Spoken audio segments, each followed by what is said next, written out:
welcome back to my channel. It's your girl Sharon, aka the Melanin Nostalgic Runner, and we are back for another episode of The Real Housewives of Salt Lake City, and this is season 6, and this is episode 13, and I ain't gonna hold you, them adding the Watch What Happens Live things on the Peacock of it all, I was having a tough time remembering what episode it was, because I tried to keep track of it for the actual episode versus what they have on Peacock. Just for my own notes, so it makes sense for me. And I don't know, I like to be consistent to know how many episodes are left also, because with them adding it in, it makes it hard for me to realize how many more episodes they potentially will have left before the reunion is. So also too, another thing, I will, of course, be reviewing the reunion looks soon. They actually did film the reunion last week. So right now, there's only a group picture of the looks, but I want to do what I normally do and do a separate video of the reunion looks and their individual looks. I will give a warning, though. I don't like the reunion looks as a whole because they did not do a cohesive look. Last year they did, but this year, for whatever reason, they went away from that. Unless we get an understanding what this is. But right now, just from seeing it, it's not consistent. Like, the color scheme's kind of all over the place. But anyway, without further ado, let's go ahead and get into the episode. How I rate the episode? It was an okay episode. I didn't really love it. I do like that it's change of scenery. But what I don't really love about it is I feel like we are regurgitating issues. And also too, I don't know, I have a lot of opinions when it comes to a lot of people on this cast, this episode, because a lot of people's behaviors to me were kind of odd this episode.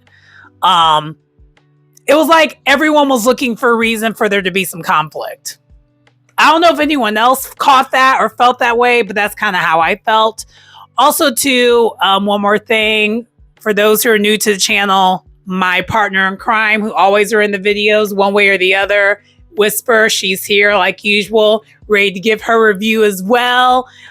So if you see a figure that's just kind of moving around me throughout the whole entire review, that's Whisper. And the view and look of this room that I film in is an odd room, but actually, if you're in here, you're like, oh my gosh, this is actually quite cute. So I have mirrors all over this room. It's kind of giving 80s tease, but this is kind of my girly she shed room, because this is the guest room. I don't sleep in this room normally, and I'm on my day bed. So and the day bed pulls out to like a king. So anyway, not that you need to know all that, but let's go ahead and get to the episode. Okay, so we start the episode where Mary and Heather actually pays Angie a visit, and then we see cut footage from last week that Angie made the announcement that they're all going to Greece. So that is the trip of the deal, is that, oh my gosh, we're going to Greece. So that's kind of a good, awesome, amazing thing. And so basically they're there getting prepared for the trip. And while this is happening, we do see a little bit of a scene where Meredith is talking to her daughter Chloe, and she's picking out outfits for the trip. And then we see that Lisa is picking out outfits for the trip with John. And then Todd and Bronwyn, they're talking about how things are going to go while they're on the trip. So we see those kind of separately, while really Heather and Mary are at Angie's. And so once they're at Angie's, is quite comical and kind of a cute little scene, because Angie's dad and aunt is there. And they are basically teaching the ladies some Greek. And of course, it started off with just normal questions like, how do you say thank you? And how do you say you're welcome? So that they could be kind of assimilating into the culture while they're there. Because the reason why I forgot to mention the reason why they're there is because Angie is going to go there to work on getting her dual citizenship. Also, side note, I don't know if anyone else has seen this in the timeline of what 47 is doing, but allegedly he's trying to eliminate dual citizenship for people. Yeah, it hasn't even been a year yet of this man being in office. I wasn't trying to be a Debbie Downer, but this just reminded me of that, and I'm just kind of like, anyway. But so let's bring the mood back. Let's liven the mood back up. So they start off with the thank yous of it all. And then I think Heather was the one who started. She was like, how do you say shut up? And how do you say we don't care? Or no, snooze fest. Snooze fest is how it started. And Mary was like, oh, no. And then how do you say boring? And what was hilarious, and I don't know this to be true or not, but both her Angie's dad and aunt was like, there's no word for boring in like Greece. Like we're not culturally, we're not boring, so we don't have that. And that was kind of cute. But that was pretty much the initial scene of the show. So then next is airport time. And so all the ladies are excited for the trip, and even Brittany's going. So everyone's going on this trip.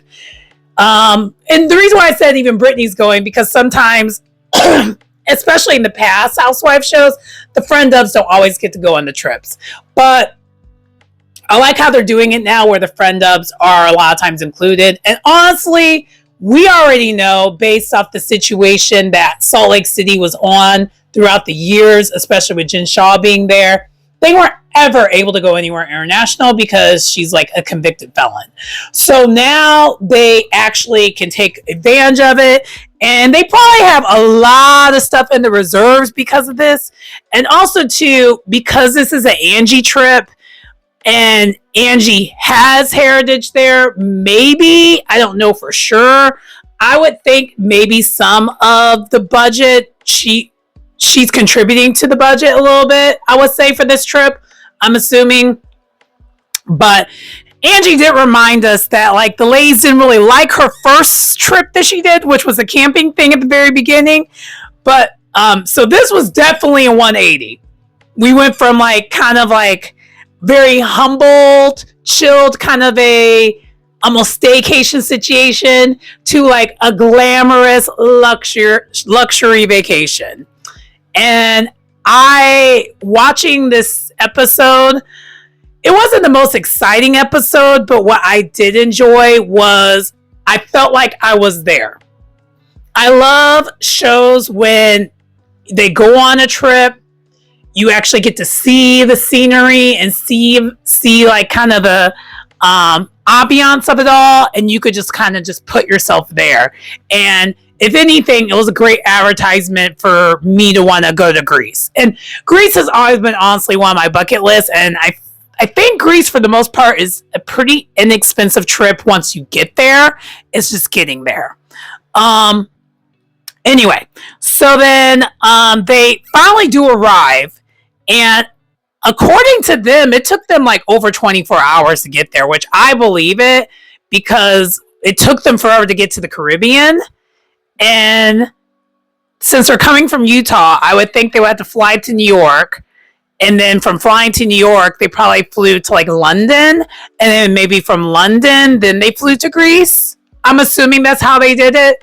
That's typically how it goes. You don't really get a direct flight unless you unless you're going to a major hub. But even a major hub,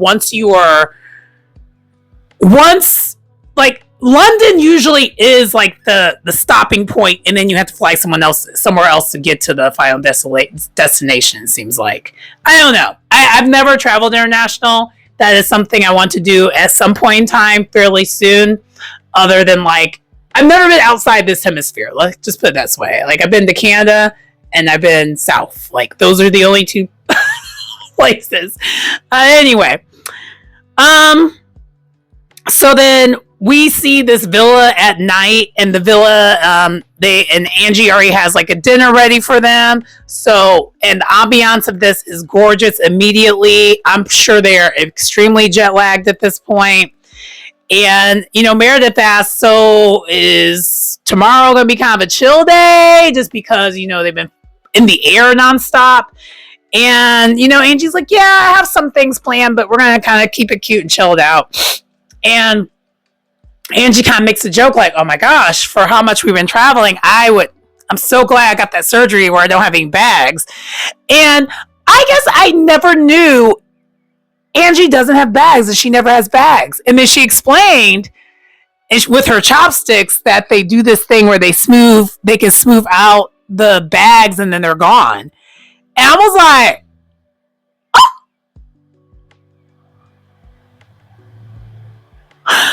I personally, okay, I would probably never get that surgery, number one, because if you look here, I don't really have bags per se. This is kind of the most that happens here, but this will get dark. But I don't actually get bags. See, my skin's pretty clear, but I actually have been kind of looking into figuring out what I can do to get this lightened. And the reason why I'm saying that is because I don't think I had this before. I think I told you guys, for those who follow my vlogs, this happened as a really bad allergic reaction that took place when I went to Puerto Rico. My allergies were so bad that it just messed up my sinuses that badly, where this kind of turned, and it never, I got it where it's somewhat back to the way it was before I went on the trip, but isn't where it was, if that makes any sense. My sinuses got tore up while I was in Puerto Rico. It was a vacation that I loved the most, but I couldn't breathe for most of the vacation. I feel like I told all y'all that, but it was like one of those things. Like, it was a double-edged sword. I was Angie. You know how Angie was for like the boat? That was me. I was not okay the first 3 days I was in Puerto Rico. I was like, why do I feel like I'm gonna die? Like, I even thought I had COVID once I got there, and it wasn't even that. It was just my allergies were that bad because I've never been anywhere super tropical. And honestly, it really tracks because my allergies suck in the Midwest. You think it's going to be any better if I'm in a swamp? No.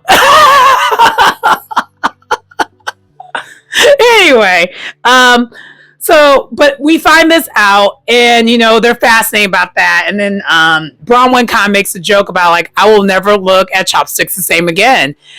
Only I'm just not willing to do the surgery. And then Meredith's like, yeah, I prefer Botox. And Heather, of course, she would be into this. She's like, I think fillers are the best thing ever. Fillers for everything. And of course, she would say that because she owns Beauty Lab, and that's kind of probably their thing, right? And then, so then we go from here to talking about the Cartier of it all.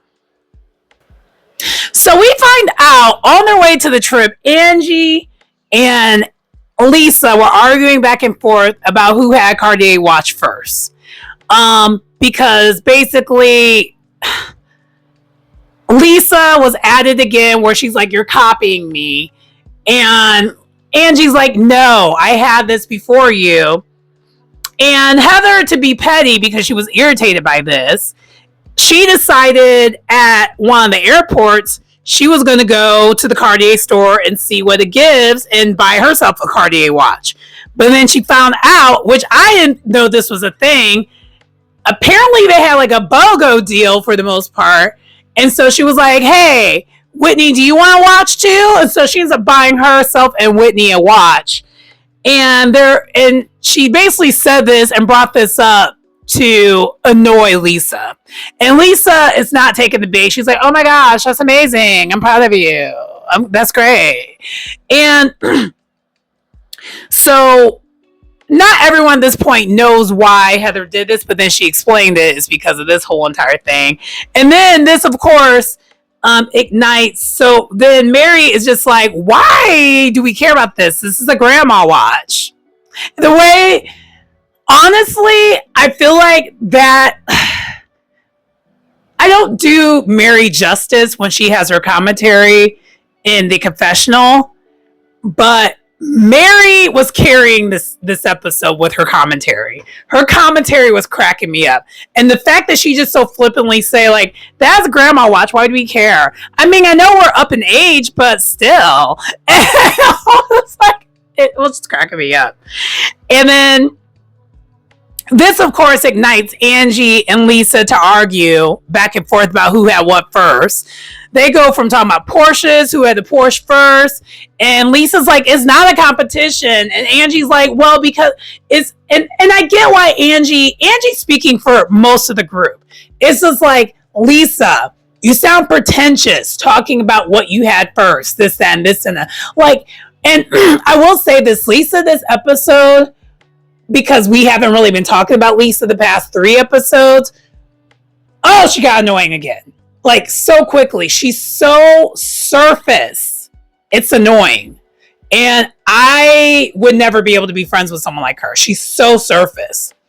And I think that's what a lot of the women's points are, is like, you are so surface. You care about the wrong things. And they're just arguing, going back and forth.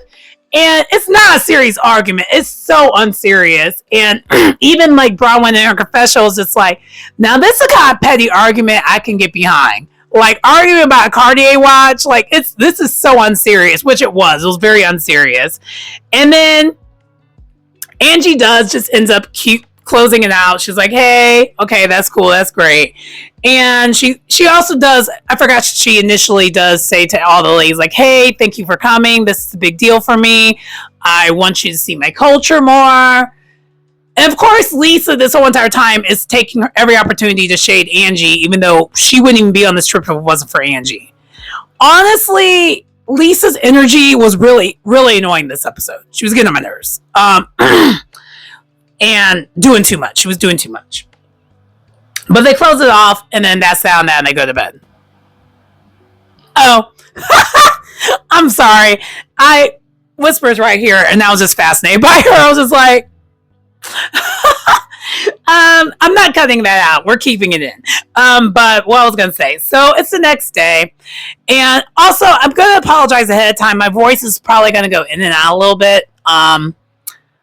My allergies have a tendency of getting annoying. Not really bad, but they kind of bother me a little bit during that time of the month. And of course, today is that. And so I feel like, like I feel not great. So if my energy seems a little off, that's what's going on. But anyway, so we find out itinerary, Jesus, that word was kicking my butt just now. They're on their way to the beach. And so all the women get the things they need, and they are on their way to the beach. And before they get about an hour to get ready. Of course, also too, I was going to say the breakfast spread that they had was gorgeous. I will also say we didn't really get to see the women's rooms at all. Like, there wasn't really much focus on the rooms. So that was something that was a little different than your normal deal. Normally you get to focus on the rooms. And so I have no idea who's rooming with who and what's going on with all that. I think Bad Weather's in the same room together, but I think that's about it. I don't really know what else was going on there. So anyway, Heather does end up paying Mary a visit, and she's like, hey, I know Meredith is trying to be cool with me, but I'm still not really over the situation. I don't really know how to talk to her about what's going on. And Mary's just like, just be direct. Like, I don't know what the problem is here. And Heather's just like, I mean, I can try, but I feel like she's going to try to flip it around or whatever. And, Mary's like, just be direct. And then, of course, Mary in her confessional, again, she's cracking me up. She's just like, why? I feel like, I'm from a family where you're just direct. Like, you don't sugarfoot around. You just get to it. Like, are you afraid of hurting someone's feelings? Like, I don't care about hurting someone's feelings. And she's like, I shouldn't have said that out loud. But I ain't gonna hold you. When she said that, I cackled. Because if that's not the most Aries/Libra type of thing I have ever heard, like, Libras outwardly pretend that they care about people's feelings, but they really don't. So internally, that's how they feel. But an Aries will outwardly tell you that they don't really care, and they really mean it. And the reason why I say that is because I think I've said this before. Aries and Libra are twins. They're polar opposite twins, but they're not really twins that much. Like, there's more in common than aesthetically what it seems. It's very much, they have a lot in common, actually. It's just Aries comes up front as rough around the edges, but internally we're kind of softies. And the Libra's kind of a little bit more the opposite.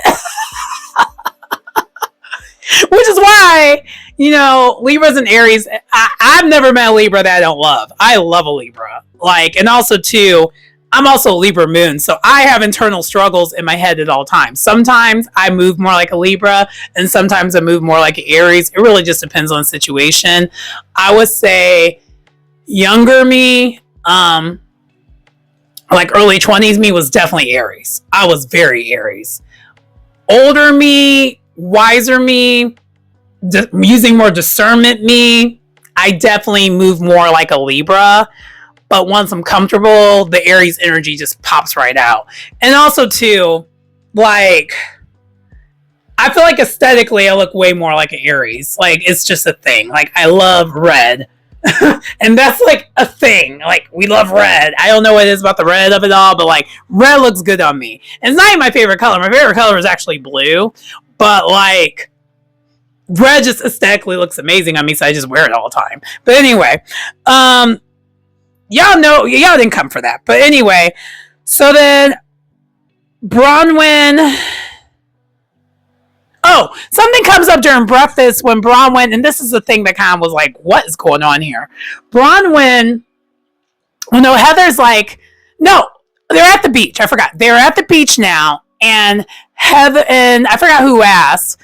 I think it was Angie, was like, so do you see men here that you're interested in? She's like, yes, the Greek men are hot. And then Angie was like, so what about you, Bronwyn? Are you interested in like kind of checking some of the guys out?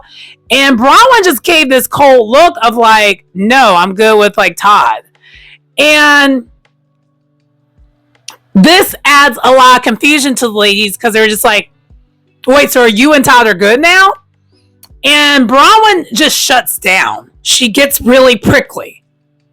And we know that is Bronwyn. She does get prickly, but it came from nowhere because, and then even Mary tried to explain to her, like, well, look, you told us one thing and you never really followed up on it to like tell us anything else. So we are thinking that things are not good, which is true.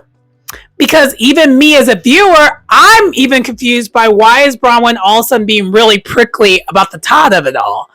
Like, what flipped where all of a sudden now you and Todd have this amazing marriage and stuff when you literally volunteered information to the group because no one in the group asked for it. You volunteered it. I know Whitney brought it up with the group in front of everyone. But you volunteered that information to Whitney initially. So really, you volunteered the information saying that you and Todd are not good. And then now we're just kind of like, what is this? And so I just had this question mark on my notes of like, Bronwyn, what is this? And I think the problem is, if you're going to volunteer information to the group, you kind of need to follow up, You put the women in your relationship, and now you're complaining about how the women are in your relationship. Why would you put your women in the relationship to begin with? And then out of nowhere, Meredith was like, I wasn't in the conversation. So if you weren't part of the conversation, then that should be your cue to stop talking. I'm sorry. I just can't stand when people do that. But Meredith's like, my experience is once it starts, it's not going to stop. But like, Meredith, number one, you weren't there. Number two, she probably could have taken that advice before you even, like, way before she volunteered this information. But I feel like Bronwyn knows better. At this point, I think Bronwyn knows what she's doing. So at this point, the only thing I could chalk this off to is Bronwyn's trying to manufacture conflict with someone in the group. Because right now, she doesn't really have any issues with anyone. Whitney, she kind of has an issue with, but that's one-sided. She's cool with Whitney, but Whitney has a problem with her right now. And honestly, it's Whitney, so who cares? I mean, I'm sorry, but it's just, it is what it is. And so I feel like this is her way of trying to manufacture an issue. And I think now she's probably going to have an issue with Angie now because of Angie doing this, even though it's Bronwyn's fault. These are the things that Bronwyn, it throws us off about, is your inconsistency, because that's what it is. It's very inconsistent. And I think Mary even tried to call that out too. Like, this is inconsistent, so it doesn't really make sense. Anyway, moving on. So I kind of skipped ahead. Heather talked to Mary about Meredith. This happened after they got back from the beach. It didn't happen before. But basically the next thing that's planned is for them to walk around a little bit and then to go shopping and then to have dinner. And so basically Angie told them to wear comfortable shoes because they're going to be walking a lot. And she also said, hey, there's only an hour for you to get ready, so we got to go. And at first, everyone was like, oh my gosh, there's not a lot of time. But we saw why later on, why she wanted the hour. It was for the sunset. And so everyone else is on time but Lisa. Lisa, this whole entire time, by the way, on this trip is all about talking about glam. Like, Lisa is just someone I would never take to a trip because she does not understand. To me, she's someone who would be an example of a waste of an international trip. And this is one of my biggest pet peeves ever, which is why I usually do solo trips, or I might do a trip with a significant other. But like, I've always been not all the way okay with doing group trips, unless it's like a group trip where you meet people. I wouldn't necessarily do a group trip with just like friends, because it's just kind of odd how I don't like when you bring someone on a trip and they just want to do something that they could do at home. Like, that really gets on my nerves, actually. So her getting glam, she's the only one that brought glam. Everyone else is doing their own makeup. And I don't want to say it, but I'm going to say it. Y'all already know I'm going to say something about why I feel like why she's doing the glam. Because her shitty diet does not help. I'm sorry. I hate to call it a thing. I hate to be that kind of a snobby person.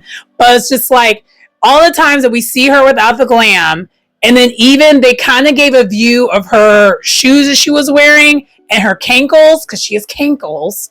It's like, she clearly does not drink any water, or enough water as it is. Like, she is a dehydrated person, and it disturbs me. And I hate that I'm being that snobby, but for those who know me, a lot of y'all know I'm a health and wellness kind of girl. Like, yes, I've got some meat on me these days, but hormones and pandemic have a lot to do with it. And back-to-back year injuries. So we've been working on improving it. You already know where I'm at with it. Like, I've lost 5 pounds. I haven't weighed myself recently, but I did lose 5 pounds kind of recently. But I'm going to try to lose more, clearly. I'm hoping next year I'll be back to the way I was. I'm hoping I'll be back down to pre-pandemic weight, because a lot of this is just from all of that. But anyway, I just brought it up with Lisa just because it really... So, because everyone else, when they're not wearing makeup, you can tell they take care of their skin. Lisa does not take care of her skin. like her, like, and then also the cankles, like that is water weight. And like, and then even when they're there at Greece, what bothered me, she's like talking, but she's like saying like, okay, I'm glad we're here. So maybe after this, like, you know, Angie will stop talking about Greece so much. And it's just kind of like, you're in paradise. Like, I would never be able to travel with someone like her. I would have to throw her in the Aegean Sea. I was like, here you go. Swim. She would drive me nuts. But anyway. So the ladies leave without her. With that being said, because she was just being so unreasonable, and Angie made it very clear that you had to be on time.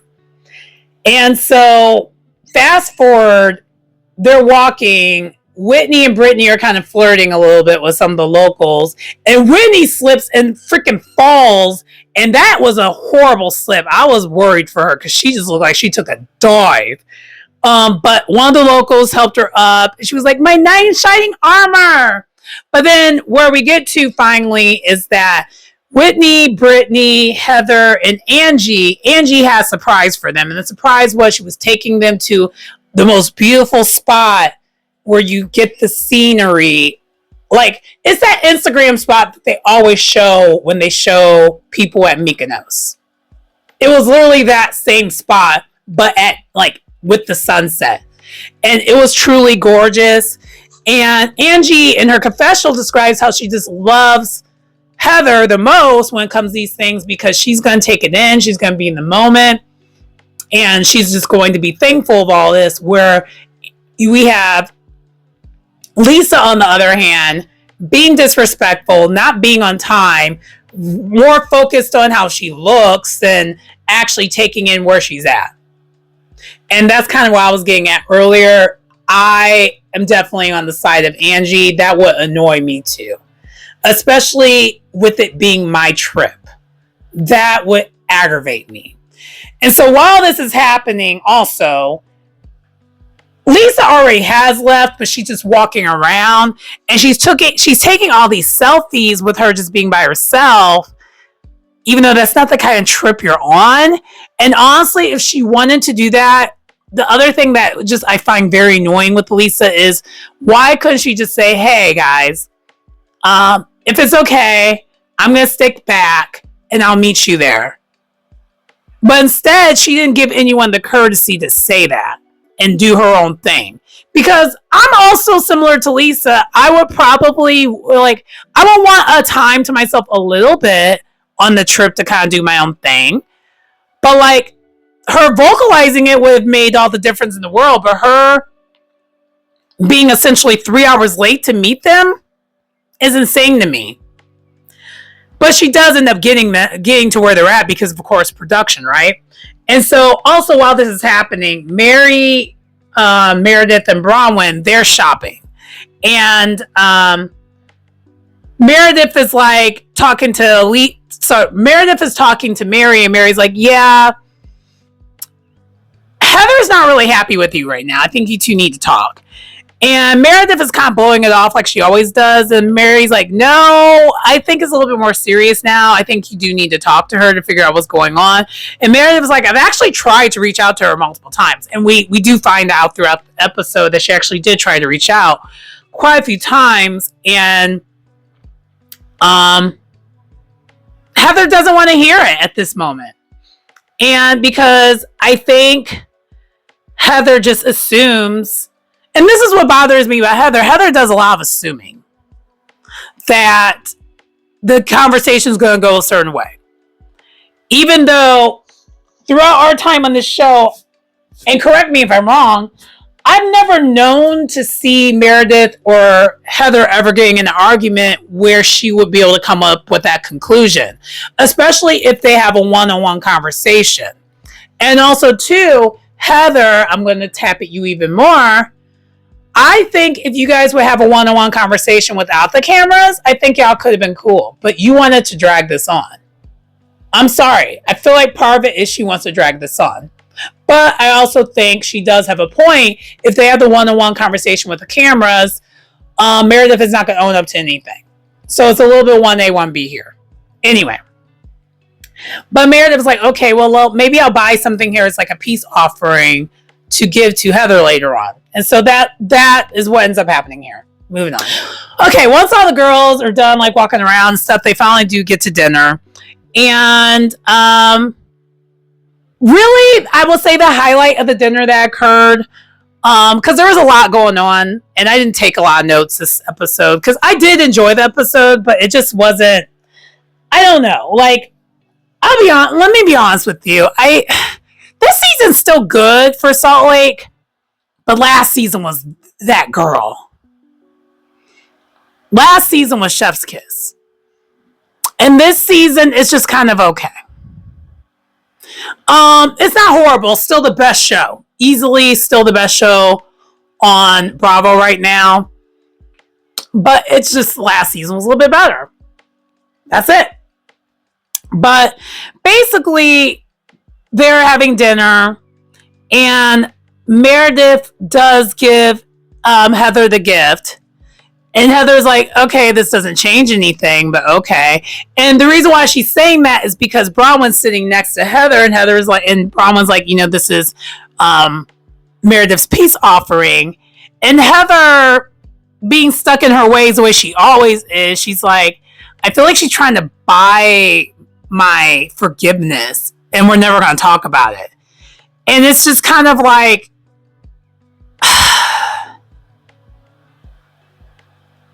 I don't get why Heather does that. The only thing I can chalk it up to is, and I don't know if Heather has ever done this, but I think she needs to. I think Heather needs to go to therapy.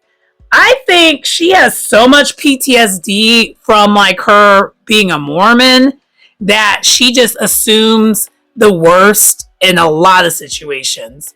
And it seems like she has this hype. And honestly, so it does lead to Meredith and Heather going back and forth. And Meredith is still kind of being dismissive a little bit, but trying to hear her out. And Heather's just like, no, you really hurt my feelings, though. And so as she's saying that, Lisa's like, but you hurt my feelings. Lisa makes it about her, but honestly, this was probably the first time where it didn't bother me as much. At first, she was chiming in on behalf of Meredith so much where it was getting annoying. And I think it was Whitney was like, can Meredith speak for herself? And so Meredith says, well, it's hurtful that you're not even willing to talk to me about this. Like, I don't understand why we can't have a one-on-one conversation. And that was the other thing that was bothering Meredith about the whole situation is she doesn't want to have this conversation in front of the whole entire group. And Heather, this is what I want to get at you about. You always want to have a conversation in front of the whole group. So you can't get mad where other people chime in your arguments because that's what you asked for. And I feel like it wouldn't escalate as much if Meredith was able to talk to you one-on-one. But that's not what you want. And as a result, you're going to get Lisa who chimes in.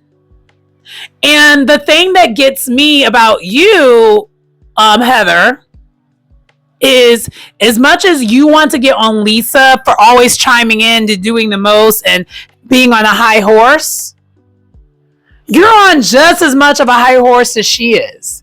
And I love how Lisa called it out because she wasn't really wrong. She's like, why do you get to be the judge, jury, executioner in all of these things? And she's not wrong. She's actually quite accurate. But Lisa does the same thing. You two do the same thing. And so that's what got me. And, Lisa brought up an example. And Angie, and then, I think Heather was kind of being slightly dismissive about it. And I think this is the first time. I don't think this was a fake cry. This was a cry. Lisa was like, that actually hurt my feelings. She's like, that hurt my feelings. So we see here in this scene that Lisa actually, the reason why she's acting this way on this trip is she truly is hurt by some of these women. But the problem is she's not being upfront, she's being surface, and she has this hard shell. Like, she very much is not telling them that, and she just assumes they will pick up on that. And it's just like, that's not how humans work. You have to tell people. Back to what Mary said, be direct. Like, otherwise no one's going to get it. And so they have a little bit of a heart-to-heart moment here. And then out of nowhere, Whitney decides to chime in. She's like, okay, I'm glad we're having this conversation. She's crying too. She's like, but the problem is that this all started because of your behavior, Meredith, being on the plane. I'm like,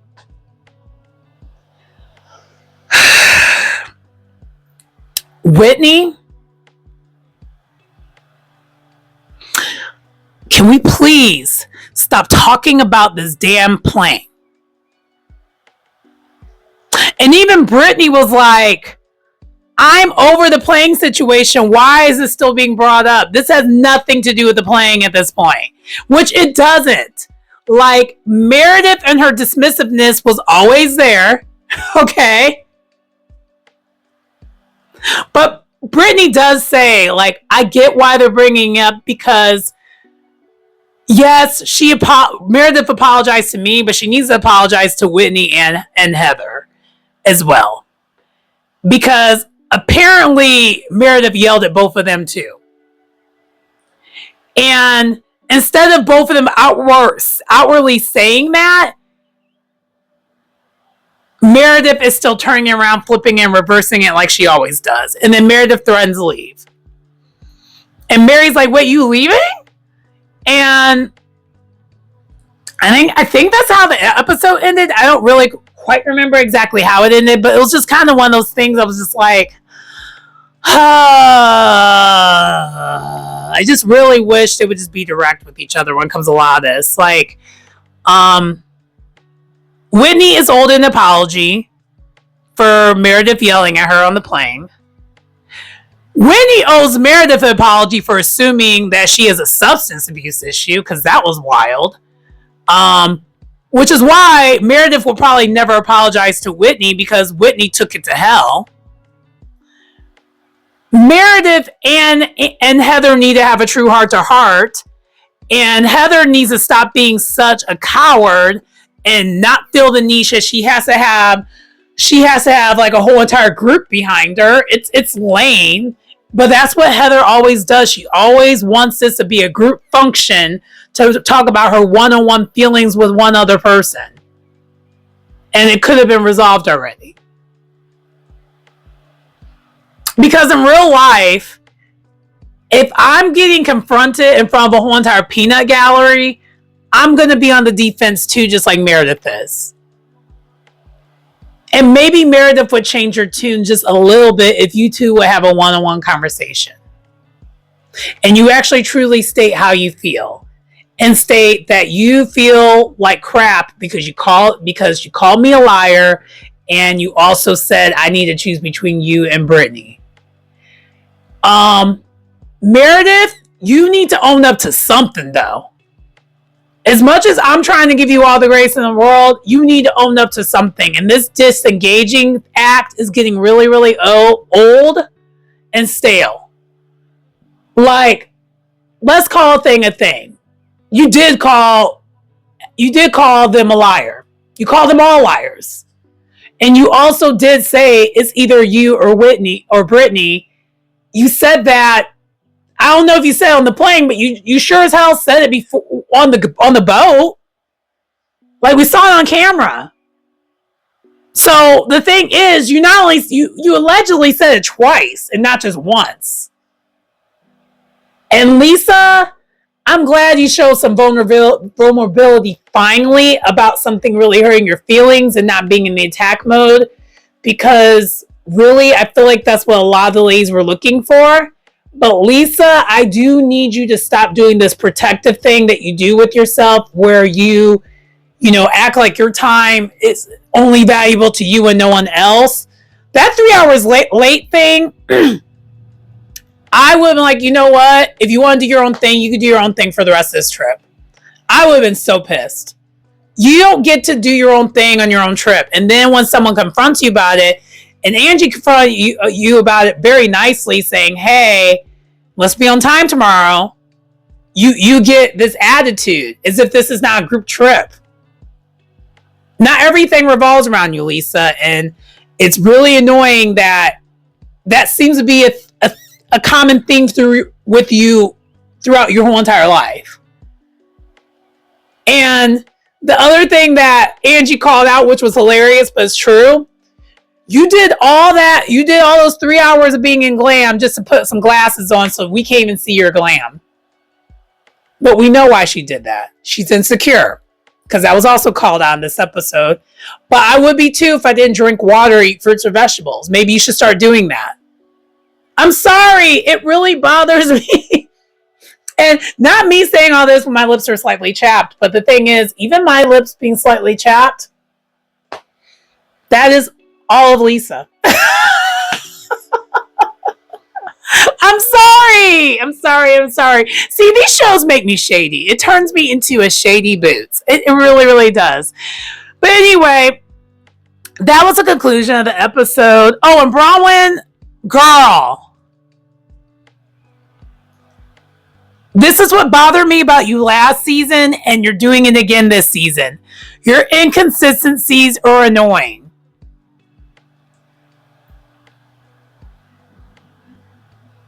You don't get to be like, I'm going to tell you all my business, but then when people ask about your business, you are all of a sudden offended.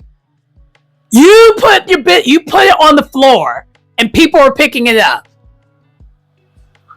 Anyway, was there anyone else I need to get on about? Not really, because Angie was okay. Brittany was okay.